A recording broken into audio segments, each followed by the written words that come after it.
Well, you know, it does sound insulting to think about having to, you know, use business practices to deal with your family. But let's face it, our families often get the very least of us.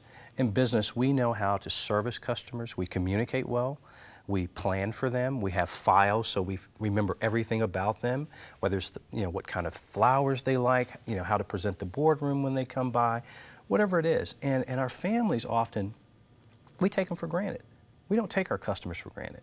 We know that if we mistreat a customer, we lose that customer. We know how expensive it is when we lose a customer. And it has that same expense when you lose a family. Yeah. You got some really great sidebars in the book, you know, which would be great television if we would just create graphics out of these sidebars. It would be great TV. But you talk about quitting. I forget which chapter it is. People whose marriages have been so draining and so eviscerating for so long, they just say, you know what, I'm out of here. Yeah. And in this wonderful, here it is, yeah, when you feel like quitting. And I'd like you to comment on this. You say, conduct a personal profit and loss study. You want to quit? This is what you do in business, a personal profit and loss study. What's up with that? Well, here's the true testimony. I had the privilege of being featured in Business Week back in December. And really, the whole premise of the article was about managing your marriage like a business. And so kind of gave some topics around that. Well, at the end of it, you know, they have the opportunity for you to write comments. And so this gentleman writes in and he says, you know, he said, I've been arguing with my wife the entire holiday season. And he said, really because of the lack of being present. And then he goes on to say, but all I could think about in the event of leaving her was my profit and loss statement.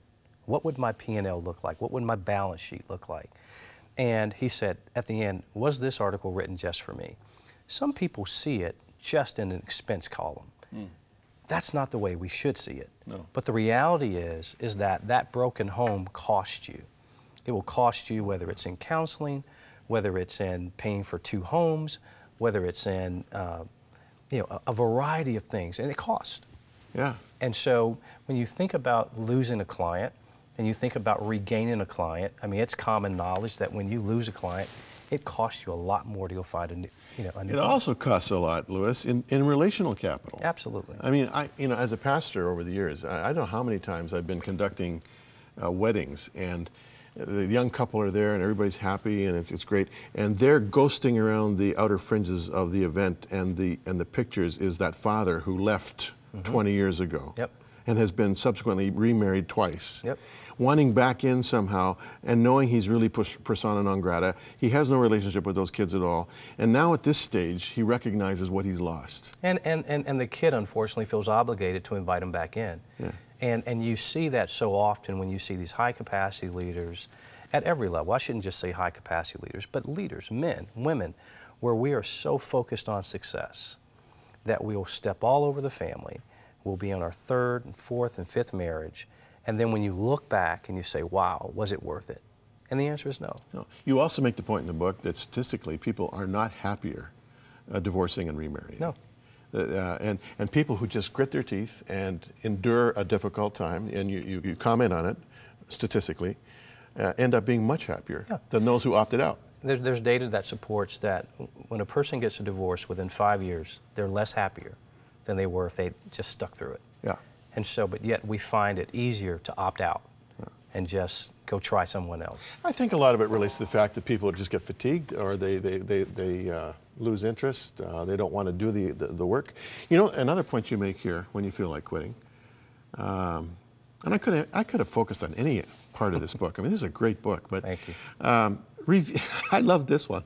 Review your corporate history. Take stock of the good times. Yeah. And the memories and the bonding that has happened in the past, and don't diss it. Absolutely. I mean, it's like when you think about it from a corporate standpoint. And again, these are just examples to allow us to see just how easy this is. But when you think about your corporate success patterns, you know, typically you walk down a hallway and you can see from year 1 to year 10 to year 30, these are the great things that happen. And these are milestones in a corporate life. Same thing in our personal lives. There are great times in your marriage of 40 plus years that I'm sure you can turn around and look back and say, man, that was an amazing moment. This was a tough time. This was a great moment. But there's that history, and there's that greatness that stays upon you because you look and you say, I shouldn't give up on this. Look how much history I have. You also say, and I love this, you refer to an old preacher who once said he never made an important decision unless he was on his knees before the Lord. You say, decide on your knees. Don't make a decision without prayer. You can't. I mean, for me personally, I can say this, you know, we are a family of prayer, and I'm a man of prayer. I start my days at 4 in the morning praying, and that's my ritual. Some people are up working out or running a marathon or whatever, but I believe that prayer is probably the most significant gift God has given us. And I believe that when you honor that relationship, if you would, to take the time to pray about those things that are significant in your life, you're going to be led by the greatest person ever, and that's God Himself. 4 in the morning praying, huh? Praying in the dark? Praying in the dark. You know what? I was up this morning at 4. I normally get up around 5:30, 5:45, but I do the same thing. I pray in the dark. There's something kind of intimate about praying in the dark, especially praying for your wife, praying for your kids, in my case for my grandkids.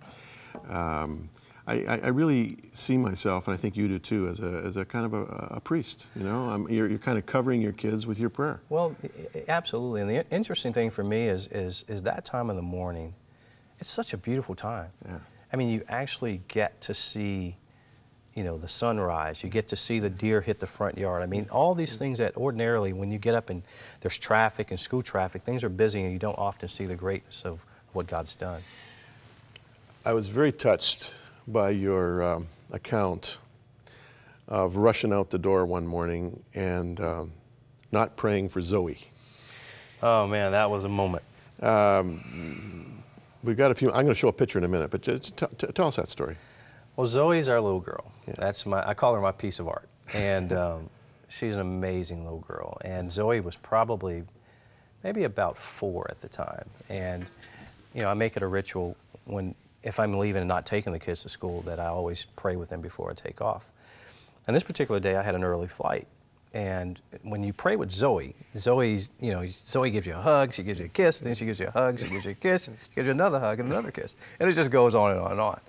And so, you know, it's normally a 30, 45-minute goodbye, you know.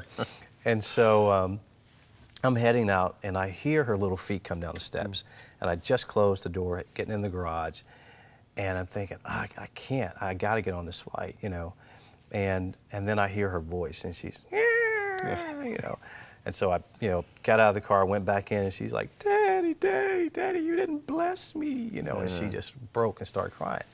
And I thought, you know, what a beautiful gift, you know, to bless a child, to bless a girl. And more importantly, I thought, how important is it for Zoe already to recognize the blessing of a father? Yeah. And what privilege it is to lead and to love a family.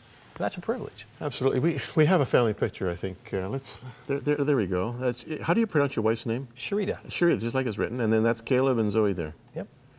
That's my little crew. There's your crew. We got a minute left. What's next for you? What you got any dreams on the horizon? I have a really big dream. And What's that? is, I really believe that this book and this premise is going to impact the world. My dream is that it will influence the influencers to influence the mass for good and for God. And so I'm spending a lot of my time speaking, going to corporations, major corporations around the country, colleges and universities, so that we can implement this premise in MBA programs, marriage retreats. I just believe we've got something powerful happening. Well, you got a great publisher, Zondervan. Great book. Here it is, friends. Let me show it to you one more time. Treat Me Like a Customer. You want to get this book. Using Lessons from Work to Succeed in Life. And don't buy it just for your husband, even though it's written for husbands. Women, it's a valuable, valuable tool, and so rich in substance. Nice style, too. One thing, too, I'd just add about the women.